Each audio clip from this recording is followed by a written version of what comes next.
கதைக்கு என்ன செலவு பண்ணணுமோ அதை பண்ணும். ஹீரோவுக்கு செலவு பண்ணினா புட்டுக்க. ஹீரோ ஹீரோயினுக்காக நீ செலவு பண்ணன்னு வச்சுக்கோ, கதை இல்லாம நீ காலி. அவங்க இருப்பாங்க, அவங்க நல்லா இருப்பாங்க. ஏன்னா நாலு ஏமாளி அடுத்து அவங்க கதவை தட்ட போறான். ப்ரொடியூசர் தான் ஏமாளி. நடுத்தருக்கு வந்துட்டு இருக்கான் நூத்துக்கணக்கான ப்ரொடியூசர். இப்போ 300-400 படங்களை ரிலீஸ் பண்ண முடியல, வியாபாரம் இல்ல, தியேட்டர் கிடைக்கல, கியூபுக்கு பணம் கட்ட முடியல. கியூபுக்கு பட் படம் நல்லா போய் ப்ரொடியூசர் லாஸ் ஆகாம இருந்தா நல்லது. அதுல பல பேரு பத்திரிகை நண்பர்களை காரணம் சொல்றாங்க, இந்த படம் ஃபெயிலியருக்கு விமர்சனங்கள் வித்தியாசமா எழுதந்தான் காரணம் என்று சொல்றாங்க. அதெல்லாம் இல்ல. விமர்சனங்கள் படத்துடைய வளர்ச்சிக்கு கொஞ்சம் உதவிதான், இல்ல விமர்சனம் வேணும். ஒரு ஹீரோ கிட்ட கோடி கோடியா கொடுக்குறீங்க, அந்த ஹீரோ அந்த பணம் எல்லாம் எங்க கொண்டு போயிருக்கிறார்? திருப்பி இண்டஸ்ட்ரிக்கு வருதா? யோசிச்சு பாருங்க. 5 கோடியோ 10 கோடி 20 கோடி. ஒரு ஹீரோ 9 ப்ரொடியூசர் கிட்ட ஏறக்குறைய 75 கோடி ரூபாய் அட்வான்ஸ் வாங்கியிருக்காரு. அட்வான்ஸ். யாருக்குமே படம் பண்ணல. சிலருக்கு படத்தை பாதி முடிச்சுட்டு ஒரு படத்தை இந்தியில பணம் அதிகமா கொடுத்தாங்கன்னு இந்தி நடிக்க போயிட்டார். அந்த ப்ரொடியூசர் கதி என்ன? எவ்வளவு வட்டிக்கு வாங்கியிருப்பாரு? கொஞ்சமாவது மனசு வேண்டாமா? நீங்க படம் எடுக்க, அவங்களும் படம் எடுக்கிறாங்க. படம் எடுத்து லாஸ் ஆகி அந்த கடன் அடைக்க 3 படம் நடிச்சீங்க. இதெல்லாம் நடந்ததா இல்லையா? அப்ப ப்ரொடியூசருக்கு எவ்வளவு கஷ்டம்ன்றது உணர வேண்டாமா? ப்ரொடியூசர் நீங்க தாங்கி பிடிக்கணும். அப்பதான் அவங்க சினிமாவை தாங்குவாங்க. சினிமா நல்லா இருக்கணும்னா ப்ரொடியூசர் நல்லா இருக்கணும், கதாசிரியர் நல்லா இருக்கணும், டைரக்டர் நல்லா இருக்கணும். இல்ல ப்ரொடியூசர் எதுவும் கான்ட்ரவர்சி வேண்டாங்கிறாரு, இது ப்ரொடியூசர் மேடை, அவர் நல்லா இருக்கணும், நல்லா இருப்பார். ஏன்னா சென்னையில கஷ்டப்பட்டு பசியால் வாடி உழைத்து வெற்றி பெற முடியாமல் கோயம்புத்தூர் போய் அங்க உழைத்து சம்பாதித்து பணம் சம்பாதித்ததை விட இந்த நட்புகளை, காரைக்கால் நட்பு, கடலூர், மற்ற பல ஒரு 5-6 மாவட்டம் சொன்னாங்க. தமிழ்நாடு பூரா அவருக்கு நட்பு வட்டாரங்கள் உயிராக இருந்திருக்கிறார்கள், ஒரு துணையாக இருந்திருக்கிறார்கள். அவர் நிச்சயம் வெற்றி பெறுவார். நிச்சயம், சத்தியம் இந்த படம் வெற்றி பெறும். நீங்க தமிழ் சினிமாவுக்கு வேணும். இது ஃபெயிலியர் ஆச்சுன்னா தமிழ் சினிமா உங்களை இழந்ததுன்னு அர்த்தம். ஆகாது நிச்சயம். என்ன ட்ரெய்லர் பார்த்தோம், திருப்தியா இருந்தது. மணிமூர்த்தி டைரக்டர், ரொம்ப திருப்தியா இருந்தது, எந்த குறையும் இல்லை. மியூசிக் பிரமாதம். அந்த கிராமத்துல அந்த கோயில் திருவிழா சாங் நீங்க எங்க போய் எடுத்தீங்க? என்ன அழகா எடுத்திருந்தாங்க. நீங்க செட் பண்ணா கூட அப்படி பண்ண முடியாது. பார்க்க அழகா ஏதோ மக்களை இவங்க நேச்சரா ஏதோ வரிசையை பார்த்தா டாப் ஆங்கிள் அவ்வளவு அழகா இருந்தது. பாட்டு நல்லா இருந்தது, கிராமியம் பிரமாதமா இருந்தது. அதோட ஒரு இஸ்லாமிய சகோதரர் திருமணம் காட்டினீங்களே டைரக்டர். இந்து, கிறிஸ்டியன், முஸ்லிம் மற்றும் சில மதங்கள் அத்தனையும், எம்மதமும் நமக்கு சம்மதம். எல்லா மதத்திலையும் நல்லவைகள் இருக்கிறது. எல்லா மத கடவுள்களும் இல்ல அவதாரங்களும் நல்ல விஷயம், மனித குலம் வாழ்வதற்கு தேவையான அத்தனை நல்ல விஷயம் சொல்லியிருக்காங்க. எதுல நல்லா இருக்குமோ அதை எடுத்துங்க, எல்லாரும் நல்லா இருப்பாங்க. இங்க பாருங்க, அந்த யூனிட்டை பார்த்தா எனக்கு அவ்வளோ சந்தோஷமா இருக்கு. ப்ரொடியூசர் என்னடானா அவ்வளோ சந்தோஷமா வாழ்த்திட்டு போறாரு, எல்லாரும் எனக்கு உதவியா இருந்தாங்கன்றாரு. டைரக்டர், ப்ரொடியூசர் எனக்கு அவ்வளோ ஹெல்ப்ஃபுல்லா இருந்தாரு. எல்லாருமே கோஆப்ரேஷன் அப்படியே இருந்திருக்கு. ஏறக்குறைய குறுகிய நாளில் தான் முடிச்சிருக்காங்க, அது பெரிய விஷயம். நிறைய செலவு பண்ணுங்க. படத்துக்கு என்ன, அசோக் குமார் நல்லா பேசினான், ரொம்ப நல்லா பேசுறான். ஒரு ப்ரொடியூசர் என்ன பண்ணணும், டைரக்டர் என்ன பண்ணணும் என்பதை ரொம்ப ஷார்ட்டா அழகா சொன்னேன். கதை தான் முக்கியம். கதைக்கு என்ன செலவு பண்ணணுமோ அதை பண்ணும். ஹீரோவுக்கு செலவு பண்ணீங்கன்னா புட்டுக்க. ஹீரோ ஹீரோயினுக்காக நீ செலவு பண்ணன்னு வச்சுக்கோ, கதை இல்லாம நீ காலி. அவங்க இருப்பாங்க, அவங்க நல்லா இருப்பாங்க. ஏன்னா 4 ஏமாளி அடுத்து அவங்க கதவை தட்ட போறான். ப்ரொடியூசர் தான் ஏமாளிங்க. நடுத்தருக்கு வந்துட்டு இருக்கான் நூத்துக்கணக்கான ப்ரொடியூசர். இப்போ 300-400 படங்களை ரிலீஸ் பண்ண முடியல, வியாபாரம் இல்ல, தியேட்டர் கிடைக்கல, கியூபுக்கு பணம் கட்ட முடியல. கியூபுக்கு அவ்வளவு சிரமம் ப்ரொடியூசர்ஸ். அந்த சூழ்நிலையில நம்ம கார்த்திகேஸ் இவ்வளோ கஷ்டப்பட்டு இந்த படத்தை அற்புதமா பண்ணிருக்கீங்க. மனம் நிறைந்து வாழ்த்துறேன். இது நல்லா போகும். ஏன்னா இப்போ சின்ன படங்கள் ஓடுவதற்கான நேரம். இந்த வருஷம் பார்த்தீங்கன்னா பல சின்ன படங்கள் பெரிய படம் ஆயிடுச்சு. மக்கள் நல்ல கதை இருந்தா போதும் உள்ள போறாங்க. ஹீரோ ஹீரோயின் எல்லாம் கொஞ்ச நாளைக்கு முன்னால இருந்தது, ஆனா இப்ப ஒதுக்கிட்டாங்க. இப்ப பாருங்க, இந்த ஒரு வருஷத்துல பல பெரிய படம் கோடி கணக்கான செலவு படம். நான் எந்த படம்லாம் சொல்ல, பொதுவா சொல்றேன். இல்ல நான் சொல்ல, அது ஏன்னா வம்பா போயிடும், வம்புப்பா. சில பல கோடி படங்கள்லாம் இப்போ காணும், வருத்தப்படுறாங்க. ப்ரொடியூசர் லாஸ் ஆகிறான், அதான் எனக்கு பெரிய வருத்தம். சின்ன படங்கள்லாம் பெரிய படமாயிரு. இந்த வாழைன்னு ஒரு படம் நல்லா போச்சு. இப்ப ரப்பர் பந்த பெருசாக்கிட்டாங்க. நான் ஒரு தியேட்டர் சொல்றேன், ரெண்டு நீ வாவான்னு வாய்த்தாங்க. நீ அதுலயே இருக்கு. என் ப்ரொடியூசர் நல்லா இருக்கணும்னு நினைக்கிறேன். அவன் என் தம்பி. அந்த ப்ரொடியூசர்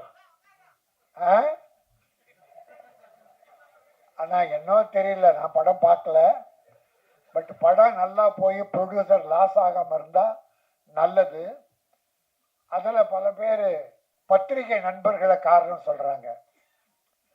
இந்த படம் ஃபெயிலியருக்கு விமர்சனங்கள் வித்தியாசமா எழுதந்தான் காரணம் என்று சொல்றாங்க. அதெல்லாம் இல்லை. விமர்சனங்கள் படத்துடைய வளர்ச்சிக்கு கொஞ்சம் உதவிதான், இல்லைன்னு இல்லை. விமர்சனம் வேணும். அதனால்தான் இந்த சகோதரர்கள்லாம் அழைத்து இந்த ஆடியோ ஃபங்க்ஷன் நடத்தி அவங்களுக்கு ஒரு மரியாதை கொடுத்து அவங்க இப்போ ப்ரொடியூசர் ஹெல்ப் பண்ண படத்தை ப்ரமோட் பண்ண போறீங்க. இதில் நல்லது இருக்கிறத நல்லதா எழுதுங்க, குறை இருந்தா குறைவா எழுதுங்க. ஏன்னா ப்ரொடியூசர் எவ்வளோ பண்ண இப்பவே 5 கோடின்ட்டார். அதனால நாம ஏதோ பேனாவில் மை போட்டோன்றதால இப்போ மை கூட போடல, எல்லாம் பால் பாயிண்ட் பெண்ணு. அதாவது ஒரு ஹோட்டல்ல சாப்பிட போயிருந்தோம். அங்க உள்ள ஒரு போர்டு எழுதியிருந்தான், இங்கே சாப்பாடு நன்றாக இருந்தால் வெளியில் சொல்லுங்கள். இந்த ஹோட்டல்ல சாப்பாடு ரொம்ப நல்லா இருக்கு, அப்படி நல்லா இருந்தா வெளியிலே சொல்லுங்கள். இந்த சாப்பாட்டில் ஏதும் குறை இருந்தால் எங்களிடம் சொல்லுங்கள், நாங்கள் மாற்றிக்கொள்ளுகிறோம். நன்றாக சமைக்கிறோம். அதாவது குறை இருந்தா எங்கிட்ட சொல்லு, நிறைய இருந்தா மக்கள்கிட்ட சொல்லு, வியாபாரம் பெருகும். அதனால இப்போ வந்த பெரிய படங்கள்ல என்ன குறையோ, இயக்குனர் இதுல கோட்டையிட்டாரோ, கதையில கோட்டையோ, எப்படியோ போனா கூட ப்ரொடியூசர் லாஸ் ஆயிட்டான். ப்ரொடியூசர் லாஸ் ஆகிறாங்க, மீது யாருக்கும் லாஸ் கிடையாது. அப்ப அந்த ப்ரொடியூசர் எவ்வளவு வேதனைப்படுவோம். அதனால பண்றத செலவு எத்தனை கோடி என்பதாலும் அல்ல, அதில் எவ்வளவு கதை இருந்தது, அந்த கதையை எவ்வளவு சிக்கனாக அழகாக எடுத்து சொன்னீர்கள்.